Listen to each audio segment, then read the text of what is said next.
সুপ্রিয় শিক্ষার্থী, আশা করি ভালো আছো। আমি অনন্যা ম্যাডাম আজকে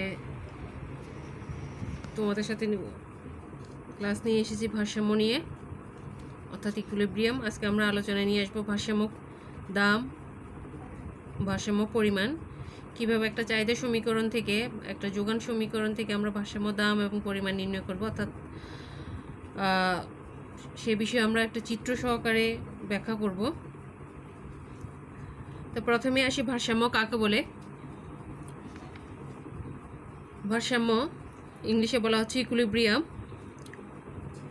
যা ল্যাটিন শব্দ একুয়াস এবং লিব্রা শব্দ থেকে সমন্বয়ে গঠিত, যার অর্থ হচ্ছে, একুয়াস শব্দের অর্থ হচ্ছে সমান এবং লিব্রা শব্দের অর্থ হচ্ছে সমতা। অর্থনীতিতে ভারসাম্য বলতে আসলে এমন এক অবস্থাকে বোঝায় যেখানে কোনো পরিবর্তনের প্রবণতা থাকে না, অর্থাৎ একটা স্থিত অবস্থাকে ভারসাম্য বলা হয়। দুটি পরস্পর বিরোধী শক্তির মধ্যে ঘাত প্রতিঘাতে যদি এমন একটি স্থির অবস্থায় উপনীত হয় যেখান থেকে তাদের আর নড়চড় করা বা বিচ্যুত হওয়ার কোনো প্রবণতা থাকে না, তো সেই অবস্থাকে বলা হচ্ছে ভারসাম্য। অর্থনীতিতে যেমন পরস্পর বিরোধী দুটি শক্তি, চাহিদা এবং যোগান, চাহিদা এবং যোগানের ক্রিয়া প্রতিক্রিয়ায় একটি স্থানে মিলন ঘটলে বাজারে ভারসাম্য অর্জিত হয়। আমরা ভারসাম্যটাকে একটা চিত্রের মাধ্যমে একটু যদি উপস্থাপন করি,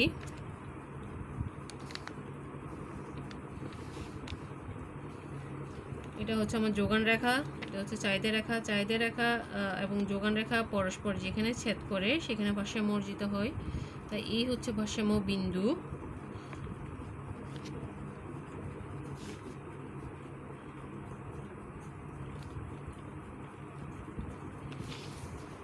তো এই হচ্ছে ভারসাম্য বিন্দু, এই বিন্দুতে চাহিদা এবং যোগান রেখা পরস্পর মিলিত হয়।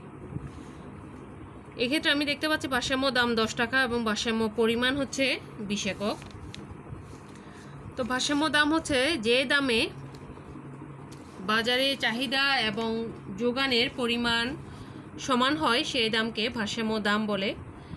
তো এখানে দাম দেখতে পাচ্ছি 10 টাকা, এই 10 টাকা দামে চাহিদা এবং যোগান পরস্পর সমান।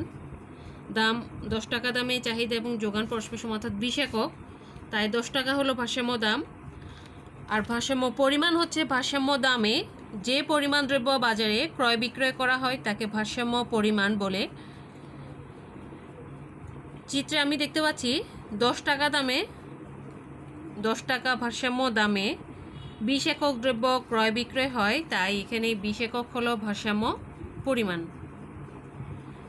তো এখন আমি ভারসাম্য দাম এবং পরিমাণটা চাহিদা এবং যোগান সমীকরণ থেকে গাণিতিক, তথ্যসূচিগত এবং রেখাচিত্রের সাহায্যে ব্যাখ্যা করব। তো আমরা প্রথমে আমাদেরকে দুটো সমীকরণ নিতে হবে। তো আমি এখানে যশোর বোর্ড 2019-এর একটা প্রশ্ন এখানে উপস্থাপন করব। আমার এখানে যশোর বোর্ড 2019-এর একটা প্রশ্নের মধ্যে প্রথমে দেওয়া আছে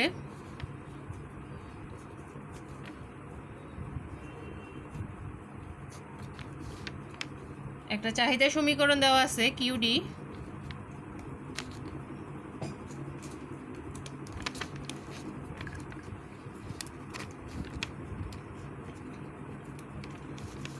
কিউডি সমান 20 - 4p,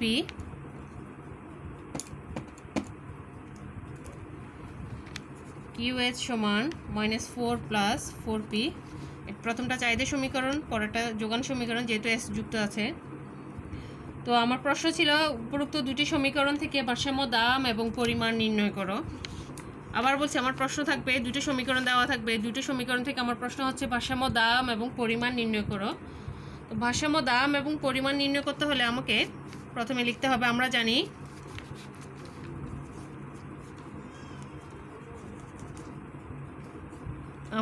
বাজার ভারসাম্যের সত্তা অনুসারে লিখতে পারি, আমরা জানি বাজার ভারসাম্যের সত্তা অনুসারে কিউডি সমান কিউএস। তো তো কিউডির মান বসাই 20 মাইনাস 4p, কিউএস হচ্ছে -4 প্লাস 4p, যেহেতু পি এর মান লাগবে তাই পি এ পাশে রাখি, 4p পক্ষান্তর করি -4p is equal to -4 minus 20 or minus 8p is equal to -24 or -1 দ্বারা যদি গুণ করি 8p is equal to 24 or সুতরাং p সমান 24 divided by 8 or p সমান 3। তাহলে এটা হচ্ছে আমার ভারসাম্য দাম, তাই p এর উপর একটা বার থাকবে, এখানে লিখে দিতে পারি ভারসাম্য দাম।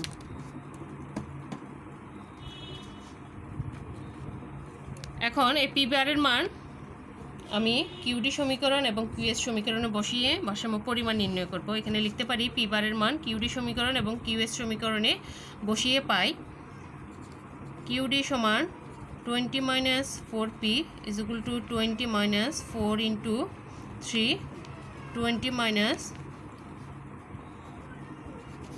is equal to 8। এখানে লিখতে পারি, তাহলে হচ্ছে আমার ভারসাম্য পরিমাণ একটা নির্ণয় করলাম। আর একটা হচ্ছে আবার পি বারের মান কিউএস এ বসিয়ে পাই, তাহলে কিউএস সমান -4 plus 4p is equal to -4 plus 4 into 3 -4 plus 8। তাহলে আমি লিখতে পারি সুতরাং পি বার সমান কিউডি বার সমান কিউএস বার, অর্থাৎ ভারসাম্য দাম হচ্ছে আমার এক্ষেত্রে ভারসাম্য দাম এবং পরিমাণ নির্ণয় করতে বলা হয়েছিল প্রশ্নের মধ্যে। তা ভারসাম্য দাম হচ্ছে 3 টাকা এবং ভারসাম্য পরিমাণ হচ্ছে 8 একক, অর্থাৎ 3 টাকা দামে চাহিদা এবং যোগান পরস্পর সমান হয়। তো যে দামে ভারসাম্য আসবে তার পরের দামে কিন্তু কখনো ভারসাম্য আসে না। তো এই হচ্ছে আমার ভারসাম্য দাম এবং পরিমাণ নির্ণয়। যদি কখনো এটাকে চিত্র অঙ্কন করতে বলে তাহলে আমি একটু চিত্র অঙ্কন করে বুঝাই।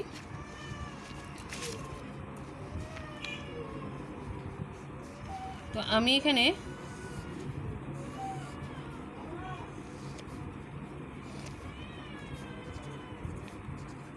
একটা সূচি তৈরি করি,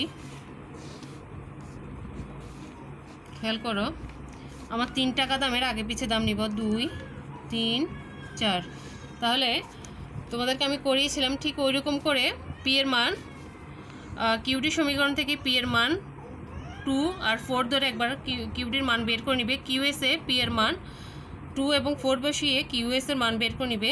3 এর মান তো এখানে আছে, তাহলে পি এর মান যদি পি সমান 2 হলে আমি পাচ্ছি এখানে কিউডি এর মান আমি আগে করে নিয়েছিলাম, তাই কিউডির মান পাচ্ছি 12, 3 হলে তো পাচ্ছি 8 আর 4 হলে পাচ্ছি 4। কিউএস এর মান পাচ্ছি পি সমান 2 হলে কিউএস এর মান পাচ্ছি 4, 3 হলে তো পাচ্ছি 8, এদের তো করাই আছে, আর 4 হলে পাচ্ছি 12। তাহলে আমি সূচিতে দেখতে পাচ্ছি 3 টাকা দামে আমার সেই ভারসাম্যটা আছে। এখন আমি এটাকে চিত্র উপস্থাপন করব।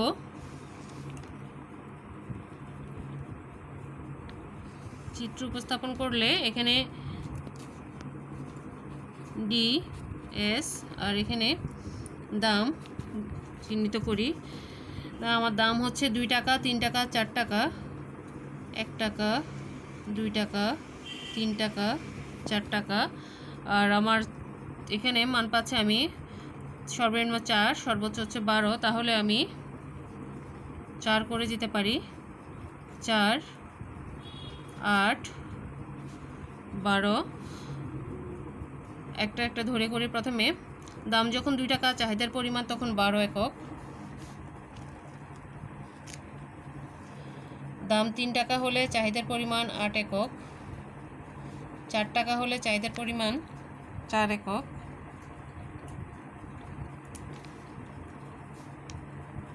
চিত্রগুলো অবশ্যই পেন্সিল স্কেল ব্যবহার করে করবে। তাহলে আমি এখানে প্রথমে চাহিদাটা অঙ্কন করে ফেলি। এবার যোগানটা যদি অঙ্কন করি, দাম 2 টাকা হলে যোগানের পরিমাণ 4 একক, 3 টাকা হলে 8 একক, 4 টাকা হলে 12 একক,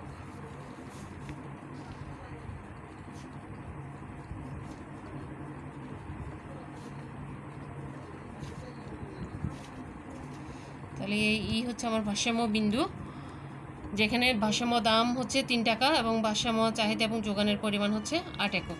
এই হচ্ছে আমি ভারসাম্য দাম এবং পরিমাণ নির্ণয় করলাম এবং এটাকে চিত্রের মাধ্যমে বিশ্লেষণ করলাম। আমি এখানে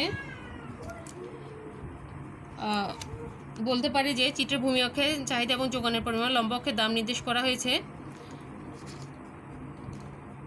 ডিডি হচ্ছে চাহিদা রেখা, এসএস হচ্ছে যোগান রেখা। এখানে দেখা যাচ্ছে 1 টাকা দামে চাহিদার পরিমাণ এবং যোগানের পরিমাণ, চাহিদার পরিমাণ যোগানের পরিমাণের চেয়ে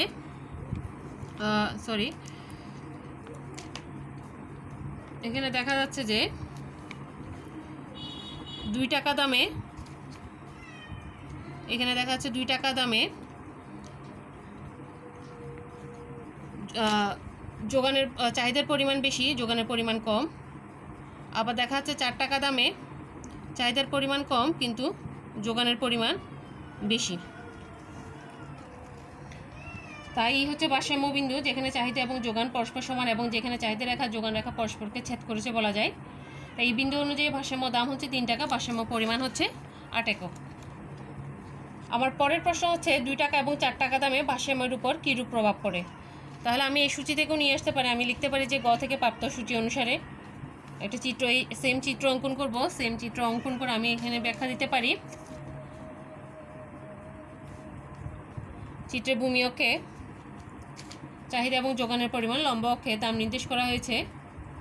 ডিডি হচ্ছে চাহিদা রেখা, এসএস হচ্ছে যোগান রেখা। দ্রব্যের দাম যদি 2 টাকা হয় তবে বাজারে, আমি এই চিত্রটা ব্যবহার করছি এখানে, তবে বাজারে দ্রব্যের দাম যদি 2 টাকা হয় তবে বাজারে এবি পরিমাণ দ্রব্যের ঘাটতি পড়বে, কেননা এখানে এতটুকু হচ্ছে আমার যোগান আর বাকিটা হচ্ছে আমার চাহিদা।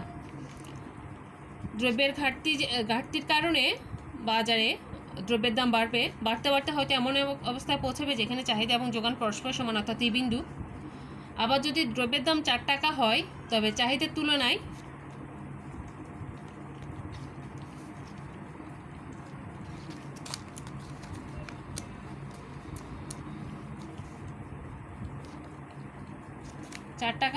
চাহিদার তুলনায় সিডি যোগান, অর্থাৎ এতটুকু হচ্ছে তার চাহিদা আর বাকিটা হচ্ছে তার যোগান, তাহলে সিডি পরিমাণ যোগান বেশি হবে।